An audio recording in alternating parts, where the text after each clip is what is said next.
The Sahabas, they used to make the halal easy. So what became hard? The haram. When we make the halal hard, the haram becomes easy. Mark my words, brothers and sisters. I'm talking to the parents. When you make the halal hard, the haram becomes easy. When you make the halal easy, the haram becomes hard. Open the doors for marriage, inshaAllah, and lower the dowry, and go in accordance with the Quran and the Sunnah. There is a culture among the youth which I fear, and that is that they are turning away from marriage, and if they get married, they divorce very quickly. Brothers and sisters in Islam, do not let the idea of haram relationships get the better of you. A lot of youth, they come to me and they say, brother, I want to get married, but I need to get to know the girl. And the girl says, I need to get to know the guy. How am I meant to get to know them if I don't go out with them? If I don't have coffee together? Like the West teaches.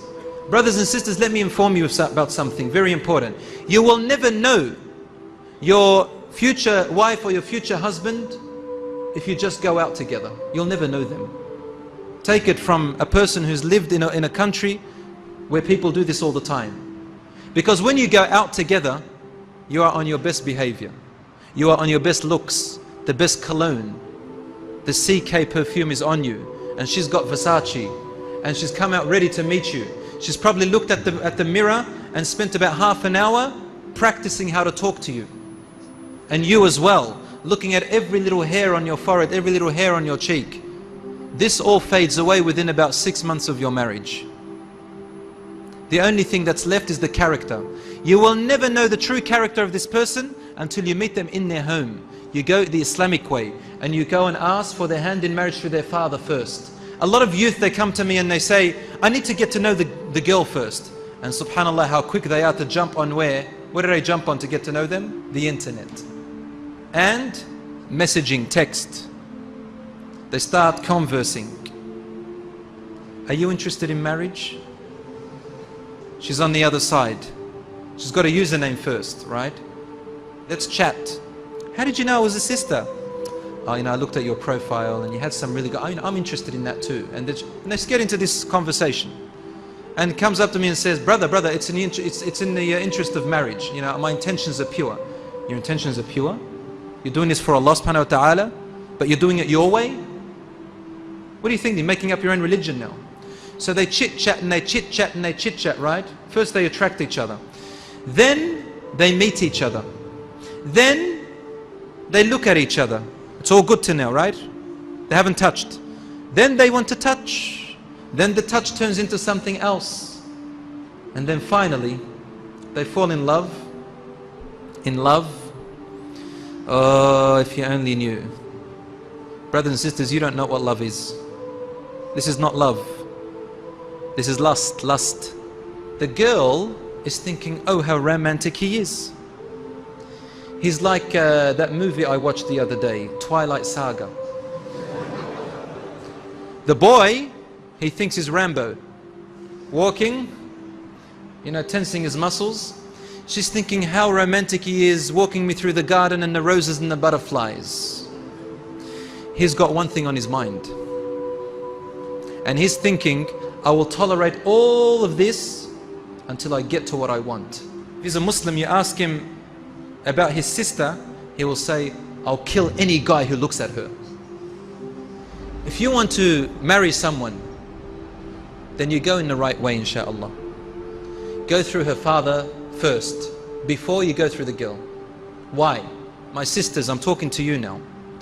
Sisters, you've never been a man before. You don't understand how men think. Let your father do the work, inshaAllah. And obviously the fathers, I encourage you to be a bit more courageous and find husbands for your daughters. Don't sit there and make it difficult. Open the doors for marriage, inshaAllah, and lower the dowry and go in accordance with the Quran and the Sunnah. So the brother comes to the father and the father likes him. Then you meet the daughter, and if you fall in love with her, alhamdulillah.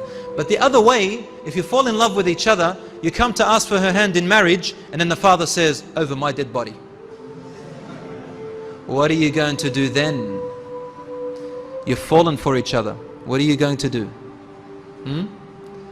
The boy is dreaming about her. She's dreaming about him. He's the love of her life. She's the love of his life. That's what the shaitan tells you.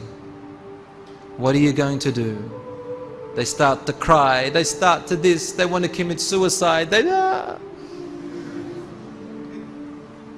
So they elope, they run away together. So he goes and marries her for 2 months. That's what happens, my sisters. And that's one of the reasons why divorces happen. He doesn't want you anymore. There are brothers who get married and they want to marry a second wife. In culture, you know, in Arab culture for example, marrying a second wife, it's difficult. So what do? They go for converts to Islam. They marry them 2 months, 3 months down the track, and then they divorce them. This is haram. Haram to use and abuse. There are married couples who are stricken by this internet business and Facebook, and Allah subhanahu wa ta'ala has given you this halal for you at home. And there are sisters who Allah has given you this halal man at home, but for some reason curiosity gets the better of you and you go to search the world, and divorces occur as a result. Fear Allah subhanahu wa ta'ala. My brothers and sisters, you are only putting yourselves into harm, and our children are being neglected, our children are being taken away by others, وَالْعِيَاذُ بِاللَّهِ, and they are being raised by other people while the husband and wife are too busy with their desires.